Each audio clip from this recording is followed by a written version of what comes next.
Hello friends, आज हम एक वीडियो लेके आए हैं डेवलपमेंट ऑफ इकोनॉमिक्स के ऊपर, जो कि एक रिलेशनशिप एस्टैब्लिश करेगा कि कैसे सबसे पहले क्लासिकल इकोनॉमिक्स थे और फिर उसके बाद फिर कैसे न्यू क्लासिकल इकोनॉमिस्ट आए, फिर उसके बाद कीन्स आए और कैसे सब ने अपना अपना अलग कंट्रीब्यूशन दिया। हम एक ये पूरी कहानी की तौर पे समझेंगे, है ना, और उसको उस हिसाब से देखेंगे कि भाई डेवलपमेंट वो कब कब हुआ और किस किस हिसाब से उन्होंने क्या थ्योरी दी है। वो सब बातें हम यहाँ पे इस वीडियो में करने वाले हैं, जो कि एक रिलेशनशिप एस्टैब्लिश करेगा सभी चीज़ों को लेके। जैसे first of all classical economist हैं, है ना, तो क्लासिकल इकोनॉमिस्ट 1776 से 1870 तक लगभग क्लासिकल इकोनॉमिक्स की हम लोग बात करते हैं, है ना। देखिए ये वीडियो एक्चुअली में क्या है कि एक क्लियरेंस के तौर पे आप इसको पढ़ सकते हो। क्यों? क्योंकि जब मैं भी पढ़ता था तो मुझे ये चीज़ें परेशान करती थी कि क्लासिकल इकोनॉमिक्स से क्या, फिर पता पड़ा कीन्स की थ्योरी पहले पढ़ ली है ना, फिर उसके बाद एडम स्मिथ क्या बोल रहे हैं किसी चीज़ के ऊपर, तो एक कन्फ्यूज़न क्रिएट होता था कि कौन से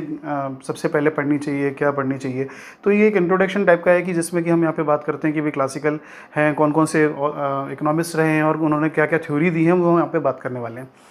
अच्छा, जैसे क्लासिकल इकोनॉमिक्स की हम लोग बात कर रहे हैं यहाँ पे 1776 से 1870 तक का टाइम पीरियड हमने यहाँ पे मेंशन किया है।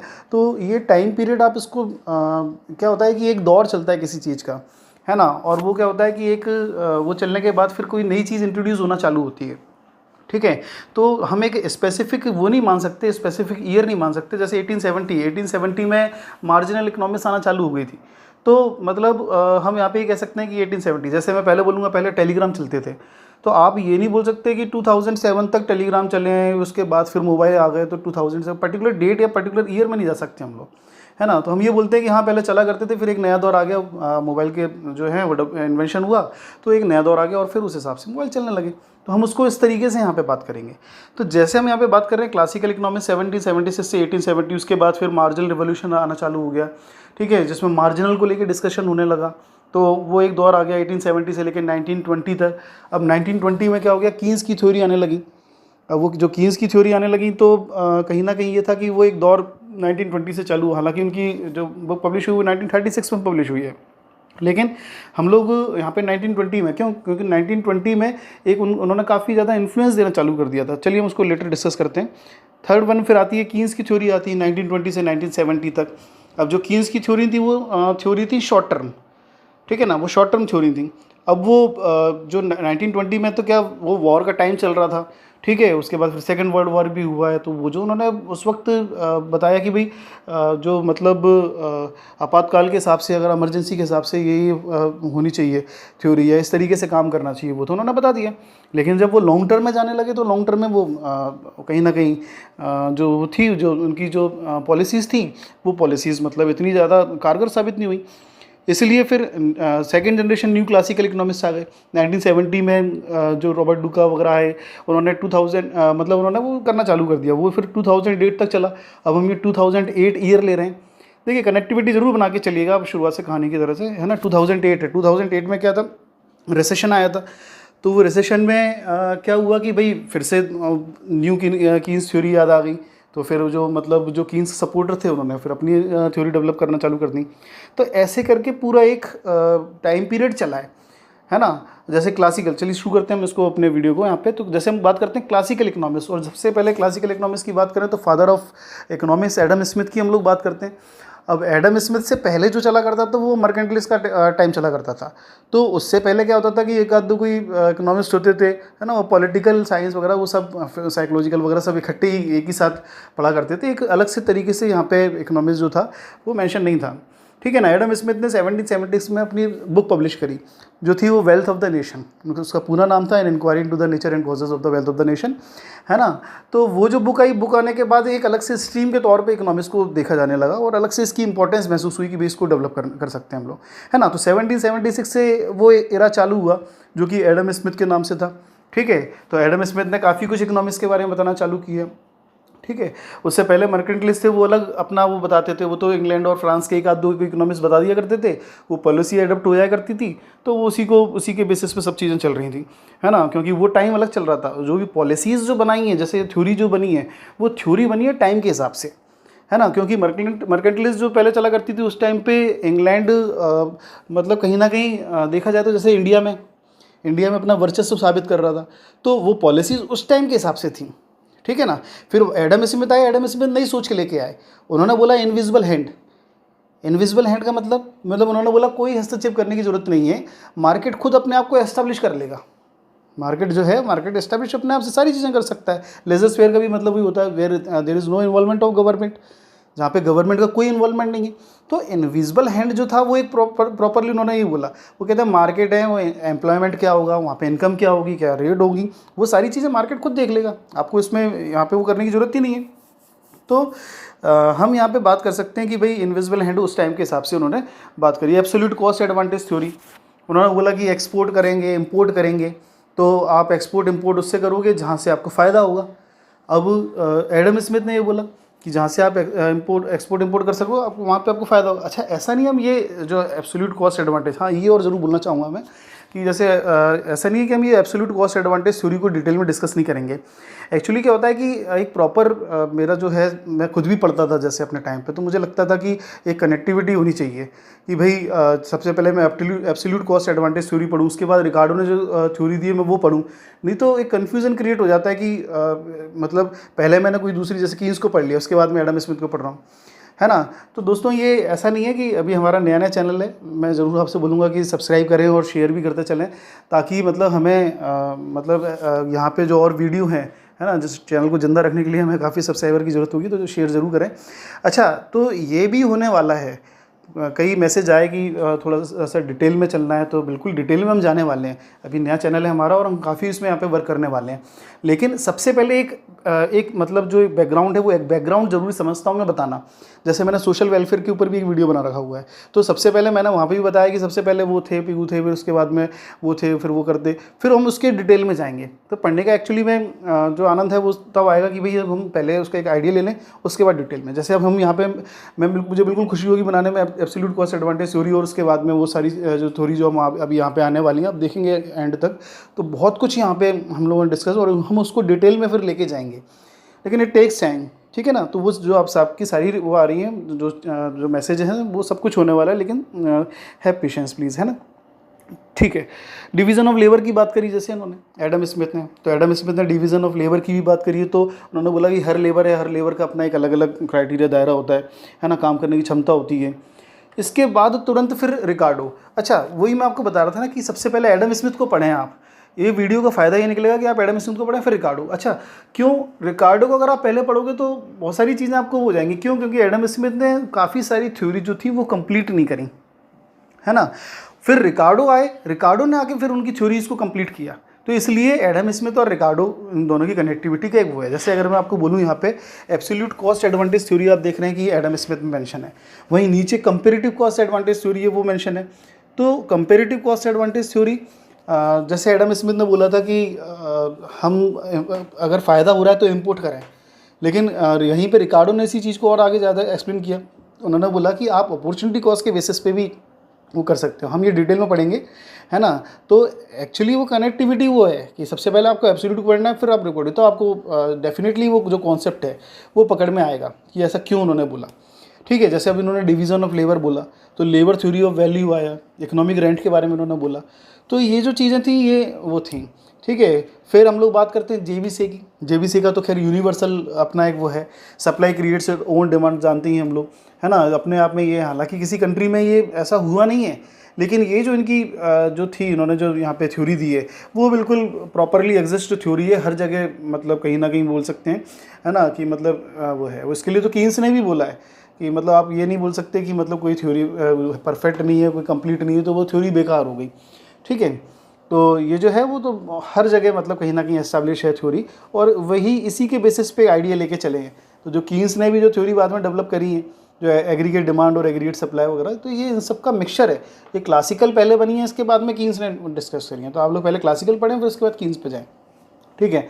इसमें और हमारे क्लासिकल में मेल्थस, मैंने सारे जो हैं मेल्थस थ्योरी ऑफ पॉपुलेशन के बारे में जो थ्योरी है वो उन्होंने बताई कि पॉपुलेशन कैसे रिस्पॉन्ड करेगी, और कैसे बाकी चीज़ें जो हैं फूड वगैरह जो है वो कैसे रिस्पॉन्ड करेगा, कितनी प्रोडक्टिविटी रहेगी, लोगों को कितना वो करना पड़ेगा, तो ये सारी चीज़ें मेल्थस वगैरह। तो क्लासिकल इकोनॉमिक्स में हमने यहाँ पे ये 4 कैटेगरी में डाल रखे हैं, 4 ऑथर जो मेन थे हमने ले लिए, उनकी थ्योरी क्या क्या थी वो हमने यहाँ पे देख ली। चलिए अब हम बात करते हैं मार्जिनल रिवोल्यूशन। जैसे मैंने बोला कि उससे पहले हम बात कर रहे थे किसकी, क्लासिकल की बात चल रही थी। तो क्लासिकल में ये लोग बात करते थे तो प्रोडक्शन को लेके बात करते थे, है ना, मनी को लेके बात करते थे, एम्प्लॉयमेंट को लेके बात करते थे, तो बड़े लेवल लार्ज स्केल पे बात चल रही थी।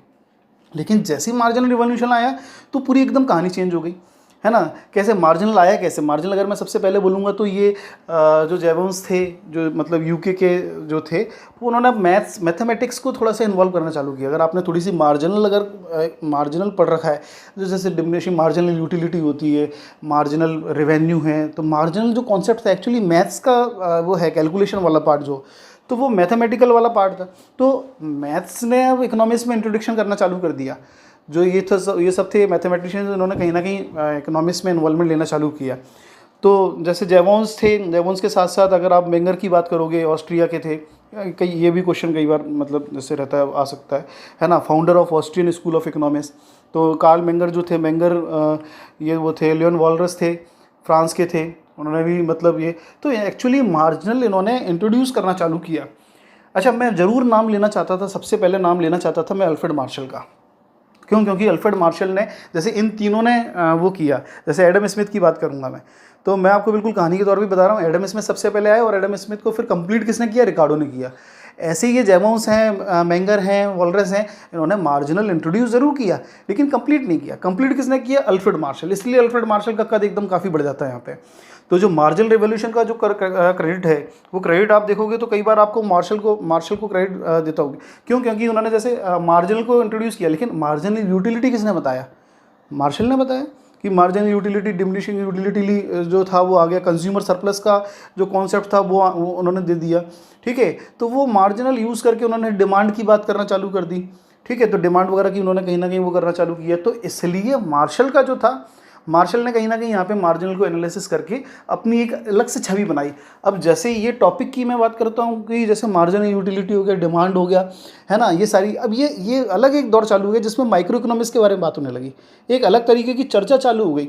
उससे पहले जो चर्चा चलती थी वो एम्प्लॉयमेंट के बारे में बात चलती थी, है ना, प्रोडक्शन के बोले के बात चलती थी। जो क्लासिकल जो इकोनॉमिक्स थे वो बात कर रहे थे। इसलिए इनको नियो क्लासिकल का एक जो था, है ना, एक वो टैग मिला, जिसमें कि हमारे ये आ जाते हैं, जिसमें कि अल्फ्रेड मार्शल मेन है हमारे। लेकिन जो शुरुआत थी, इसलिए मैं उनको बिल्कुल शुरुआत में उनका नाम दिया हुआ है मैंने, है ना। जेमस हो गए, मेंगर हो गए और हमारे वॉलरस हो गए। वॉलरस की हम लोग पढ़ते हैं, ठीक है। और बाकी एसी पिगू जो थे, एसी पिगू ने भी कहीं ना कहीं अल्फ्रेड मार्शल को सपोर्ट किया बहुत सारी चीज़ों की, जो काफ़ी थ्योरीज़ को उन्होंने डेवलप किया।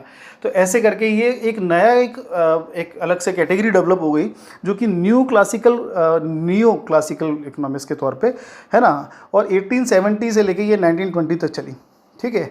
अब 1920 के बाद एक एरा खुद अपने आप में अलग से डेवलप हुआ, है ना, जो कि प्रोफेसर कीन्स को एक जो था, ठीक है। अब मैं अगर आपको उनका प्रोफेसर कीन्स का भी एक बैकग्राउंड चलिए हल्का सा बता ही देता हूँ मैं आपको, है ना। जैसे उन्होंने अपने सिविल सर्विसेज एग्ज़ाम 1908 में दिए, 1908 में उन्होंने दिए, सिलेक्शन भी हो गया, ठीक है। फिर उसके बाद अपॉइंटमेंट हुआ। अपॉइंटमेंट कहाँ हुआ कि भाई जो इंडिया के ब्रिटेन में ऑफिस था, जो इंडिया पे मतलब जो पूरे जो पॉलिसीज़ वगैरह थी उस पर नज़र रखता था, उसको देखता था, ठीक है। तो इसलिए कीन्स ने जो अपनी मतलब जो पेपर वो थे, जो फर्स्ट ऑफ ऑल पब्लिशिंग जो करी उन्होंने, तो उन्होंने कहीं ना कहीं इंडिया की फाइनेंस वगैरह पे बात करी।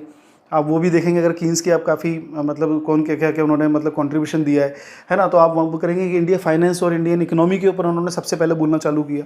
फिर उसके बाद क्या हुआ कि जैसे उन्होंने देखा कि भाई इनके इसकी फाइनेंस नज़र में आए, है ना। उन्होंने पेपर भी मतलब एडिटर के तौर पे कुछ अखबार भी उन्होंने ज्वाइन किए, तो नज़र में आए, ठीक है। इंडियन इकोनॉमी के बारे में उन्होंने काफ़ी कुछ लिखा। तो फिर उसके बाद फिर उनको फर्स्ट वर्ल्ड वॉर में 1914 लगभग, ये मान के चलिए कि बहुत बड़ी रिस्पॉन्सिबिलिटी मिली, है ना।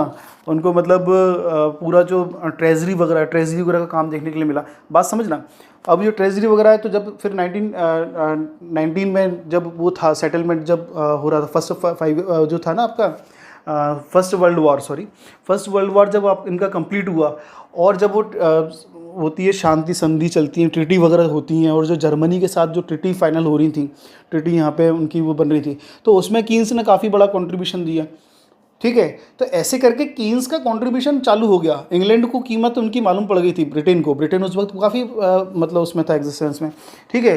तो कीन्स को काफ़ी मतलब वो होने लगा था। आपको ये यहीं से मालूम पड़ जाएगा उस वक्त ब्रिटेन जो गवर्नमेंट है उन्होंने प्रोफेसर कीन्स को 2000 पाउंड पर वीक सैलरी ऑफ़र करी थी, जो कि मैं अगर आज के सेंस में अगर बताऊं तो लगभग 8 से 10 लाख रुपए उस टाइम पे देने के लिए तैयार थी पर मंथ। 8 से 10 लाख रुपए पर मंथ।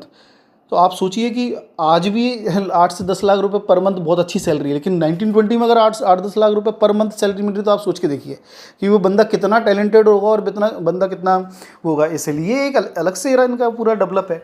इनकी इंपॉर्टेंस मालूम पड़ गई थी, इनका एग्जिस्टेंस आना चालू हो गया था। अब इनकी जो ऑथराइज बुक्स वगैरह हैं, अब वो तो फर्स्ट वर्ल्ड वॉर चला तो वो जो बुक्स वगैरह थी वो तो उनकी बाद में आना चालू हुई। 23, 24, 25, 36 में उन्होंने जनरल एम्प्लॉयमेंट उसकी वो बात करी, ठीक है, तो वो तो काफ़ी बाद में आना चालू हुई। लेकिन यहाँ जो प्रोफेसर कीन्स थे उनकी जो इंपॉर्टेंस थी वो 1920 से मालूम पड़ गई गवर्नमेंट को, ठीक है। तो उसी बेसिस पे यहाँ पे उन्होंने चला, जैसे जनरल एम्प्लॉयमेंट थ्योरी जो थी इंटरेस्ट और मनी 1936 में इनकी आई है, काफ़ी बाद में आई।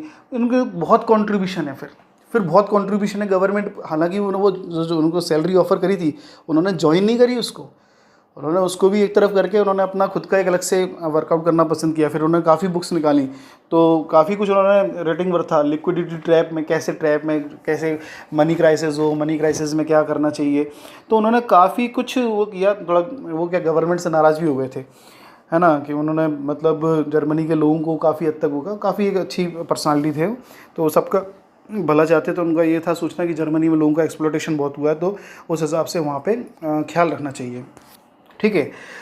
और प्रोबेबिलिटी थ्योरी के बारे में बात करी, प्रोबेबिलिटी के बारे में तो काफ़ी पहले तक ये भी मैथमेटिक्स कहीं ना कहीं इन्वॉल्व रखते थे। तो प्रोबेबिलिटी थ्योरी को इन्होंने काफ़ी वो किया, मल्टीप्लायर इफेक्ट, वो सब चीज़ें इन्होंने यहाँ पे आना चाहिए। एक और अच्छी इन्होंने बात करी है जो कि आप लोग जब एग्रीगेट डिमांड और एग्रीगेट सप्लाई पढ़ते हो, जैसे कॉन्सेप्ट ऑफ गवर्नमेंट डेफिसिट, जब एग्रीगेट डिमांड और एग्रीगेट सप्लाई की बात करते हो और वहाँ पे जब आप गवर्नमेंट का इन्वॉल्वमेंट देखते हो कि गवर्नमेंट का इन्वॉल्वमेंट आया, तो दोस्तों ये प्रोफेसर कीन्स हैं जिन्होंने उसको एक्सप्लेन किया है, ठीक है, डिटेल में। हम यहाँ पे भी इसके ऊपर भी एक वीडियो डेफिनेटली बनाएंगे कि जो उन्होंने बोला है कि भाई कैसे गवर्नमेंट एग्रीगेट डिमांड और एग्रीगेट सप्लाई को मैच कर सकती है और गवर्नमेंट खुद एक्सपेंडिचर करके अपना जो बैलेंस है, इक्विलिब्रियम है उसको अचीव करेगी। तो ये जो कहना था ये प्रोफेसर कीन्स था, लेकिन उस वक्त उन्होंने यही बोला। काफ़ी से लोगों ने क्रिटिसाइज़ करने की कोशिश करी है कीन्स को, कि उन्होंने बोला कि साहब आप जैसे बोल रहे हो कि गवर्नमेंट वो करेगी तो एग्रीगेट सप्लाई तो आपकी पहले से पूरी नहीं हो रही है, अब कुछ नए कॉन्सेप्ट आ जाएंगे, कुछ नया आपके वो हो जाएगा, तो डिमांड इतनी है ही नहीं, सप्लाई आप ज़्यादा कर दोगे क्या फ़ायदा। तो कीन्स के पास जवाब नहीं था, बस कीन्स ने ये बोला कि देखो शॉर्ट टर्म सिचुएशन चल रही है अभी, ठीक है, और इमरजेंसी की सिचुएशन चल रही है। तो इमरजेंसी की सिचुएशन पे no if no but, keep your mouth shut, है ना। उन्होंने बोला कि अभी जो शॉर्ट टर्म में चल रहा है वो चलने दो, लॉन्ग टर्म में जो होगा वो देखा जाएगा। उन्होंने सबको कुल मिला के इस तरीके से उन्होंने अपना एक आंसर कर दिया कि नहीं छोड़ो। तो उन्होंने बोला गवर्नमेंट को अगर नुकसान भी उठाना चाहे तो पड़े तो गवर्नमेंट को नुकसान उठा के आगे बढ़ना चाहिए, ठीक है। इसलिए गवर्नमेंट इन्वॉल्वमेंट की बात करी है। प्रोफेसर कीन्स जो थे, कीन्स को काफ़ी बड़ा क्रेडिट दिया जाता है, उन्होंने मार्केट से नहीं होगा। अब ये जो टाइम था कीन्स का 1928 में बहुत बड़ा डिप्रेशन आया था, ग्रेट डिप्रेशन के नाम से भी जानते हैं हम लोग, है ना, कि मतलब अमेरिका ने काफ़ी ज़्यादा प्रोडक्शन कर लिया था, इतना प्रोडक्शन कर लिया था। प्रोफेसर कीन्स जो थे उन्होंने इसी बात पे फोकस किया, उन्होंने बोला उस बात को, तो इनकी इंपॉर्टेंस मालूम पड़ी चली थी कि अगर बाई चांस गवर्नमेंट इन्वॉल्वमेंट होता तो इतना बड़ा एक वो नहीं क्रिएट होता, ग्रेट डिप्रेशन के जो सिचुएशन हुई है वो क्रिएट नहीं होती। इसलिए गवर्नमेंट का इन्वॉल्वमेंट होना चाहिए, ये कीन्स ने सही तरीके से एस्टेब्लिश कर दिया। चलिए, ये बातें चली, कब तक चली, शॉर्ट टर्म में चली, लेकिन लॉन्ग टर्म में इसके बुरे इफेक्ट आना चालू हो गए। कुछ कीन्स की जो पॉलिसीज़ थी उसके बुरे इफेक्ट आना चालू हो गए, ठीक है। तो जब बुरे इफेक्ट आना चालू हुए तो ये मेंशन होना चालू हो गए थे। ये जैसे जॉन मूथ करके हैं ये, है ना, तो ये जो है मतलब इन्होंने 1962 के आसपास हैं, रॉबर्ट टुल्लू का 1972 तक तो ये तो बिल्कुल पूरा एस्टेब्लिश हो गए थे। उन्होंने रेशनल एक्सपेक्टेशन जो थ्योरीज़ दी हैं, तो वो थ्योरीज़ के बेसिस पे मतलब काफ़ी हद तक चीज़ें मेंशन हो चुकी हैं, है ना, कि जो कीन्स हैं वो कीन्स की इतनी इफेक्टिव नहीं है। तो साहब हमें अब ज़रूरत है कुछ वो करने के लिए। इनको न्यू क्लासिकल इसलिए बोला है क्योंकि ये दोबारा से उसी प्लेटफॉर्म पे आए। देखिए, क्लासिकल इकोनॉमिक्स जो थी उसने अपना एग्जिस्टेंस कभी नहीं छोड़ा। जैसे जो डिमांड, अब सप्लाई की बात कौन करते थे, सप्लाई की बात करते थे क्लासिकल, तो अब जब डिमांड और इक्विलिब्रियम की बात करी है जैसे इन लोगों ने अल्फ्रेड मार्शल ने, तो न्यू क्लासिकल ने, तो उन्होंने भी कभी ये नहीं बोला कि भाई हमें ज़रूरत नहीं पड़ेगी, उन्होंने सप्लाई की। ये डेकोरम था, बहुत अच्छा डेकोरम मेंटेन कर रखा था। उन्होंने बोला कि हमें सप्लाई की ज़रूरत पड़ेगी, तो सप्लाई उन्होंने कहाँ से ली? क्लासिकल इकोनॉमिक्स से उठाई। तो क्लासिकल इकोनॉमिक्स को सपोर्ट करने के लिए फिर ये जो रॉबर्ट लुकास वगैरह हैं, ये इस तरीके से जो थे, ये मिल्टन फ्रीडमैन का बहुत सपोर्ट किया मिल्टन फ्रीडमैन ने उनको, है ना। तो उस हिसाब से ये चीज़ें आना चालू हो गई कि भाई कैसे रॉबर्ट लुका ने मतलब वो किया जाए, कीन्स की थ्योरी काम नहीं करेंगी, इसलिए एक अलग से वो किया। तो इनका जो एग्जिस्टेंस चला वो कब तक चला? 1970 से लेकर दोबारा से वही चीज़ें आने लगी। चलो गवर्नमेंट, क्योंकि गवर्नमेंट का हर चीज़ में इन्वॉल्वमेंट हो गया था। आप इंडिया में देखो, इंडिया में वो लॉसेस और वो सारी चीज़ें के कारण क्या थे? गवर्नमेंट का इन्वॉल्वमेंट। क्यों? वो दौर किसका था? वो दौर कीन्स का दौर था। देश आज़ाद हुआ, कीन्स के दौर में देश आज़ाद हुआ, और जो बातें कीन्स ने बोल रखी थी वही बात गवर्नमेंट अपनी पॉलिसीज़ में उठा ली। गवर्नमेंट हर चीज़ में इन्वॉल्वमेंट लेके बैठ गई, है ना, कि अगर बस भी चलाएगी तो ट्रेन भी चलाएगी तो गवर्नमेंट चलाएगी। अरे आप इंपॉर्टेंट जो ज़रूरी काम है उस पर ध्यान दो, बाकी तो मार्केट सब चीज़ें अपने आप कर ही लेगा। सॉरी। तो इसलिए जो न्यू क्लासिकल अप्रोच थी, वो न्यू क्लासिकल अप्रोच कई हद तक जो थी वो उसी हिसाब से दोबारा से क्लासिकल ढूंढने की, गवर्नमेंट को ज़रूरत नहीं इन्वॉल्वमेंट लेने की। लेकिन फिर क्या हुआ? 2008 में फिर वही नाटक हो गया, है ना। क्या रेसेशन आया? अब इतना बड़ा रेसेशन आया, गवर्नमेंट को तो सामने आना ही था, है ना। इतनी बैंकें वहाँ पे अमेरिका में जैसे बैंकें मतलब इंसॉल्वेंट होना चालू हुई। अब भाई बैंकों को इंसॉल्वेंट होने से कौन बचाएगा? गवर्नमेंट ही तो बचाएगी। तो फिर दोबारा से फिर वो कॉन्सेप्ट चालू हो गया। न्यू कीनीसेंस का जो था 2000 ऑनवर्ड्स वो चल ही रहा है। इसमें एकरलॉफ हो गया, क्रुगमैन हो गया, मैनक्यू हो गया, बुक्स वगैरह हैं पढ़ी होंगी आपने, माइकल वुडफोर्ड हो गया। तो अब फिर इनके दोबारा से कॉन्सेप्ट चालू हो गए। बाकी अगर मैं आपको बोलूँगा तो दोस्तों सैमुअलसन है, सैमुअलसन में भी अगर मैं आपको बोलूँ तो इनका एग्जिस्टेंस बहुत लंबे टाइम तक रहा है। जो सैमुअलसन की जो लाइफ रही है वो काफ़ी मतलब लंबी लाइफ रही है। तो उन्होंने कीन्स का दौर भी देखा है, न्यू क्लासिकल का भी दौर देखा, और उनका हर जगह एग्जिस्टेंस रहा है। लेकिन फिर भी मैं बोलूँगा कि कीन्स के दौर में भी और क्लासिकल के दौर में भी उनका एग्जिस्टेंस रहा है, इसलिए मैंने उनको एक अलग से लास्ट में यहाँ पे मेंशन किया हुआ है। बाकी रिवील्ड प्रेफरेंस थ्योरी के उन्होंने वो उस हिसाब से सैमुअलसन ने लाइट किया, ठीक है। तो ये पूरा एक टाइम पीरियड का एक पूरा एरा जो आप है ना, आप इस हिसाब से समझ सकते हो कि पहले मर्केंटिलिज्म था, फिर उसके बाद क्लासिकल इकोनॉमिक्स आए, क्लासिकल के बाद मार्जिनल इकोनॉमिक्स, फिर कीन्स की थ्योरी आई, फिर सेकंड जनरेशन, है ना। और यहाँ पे हमने दोस्तों काफ़ी सारे ऑथर यहाँ पे वो किए हैं, हमने कोशिश की है लेने की, है ना। और कई बार जो होता है मैं देखता हूँ मैच द फॉलोइंग में ही कई बार ये पूछ लेते हैं कि भाई नेट के एग्जाम्स में तो काफ़ी पूछा है उसमें कि भाई फलानी जो थ्योरी है वो कौन से ऑथर ने, है ना। तो यहाँ पे हमने काफ़ी सारे ऑथर के साथ साथ यहाँ पे कोशिश करी है कि उनकी जो एक वो है जो थ्योरी है वो थ्योरी भी मेंशन कर सकें, ठीक है। बाकी आपको दोस्तों अगर ये वीडियो पसंद आया है तो शेयर ज़रूर करें।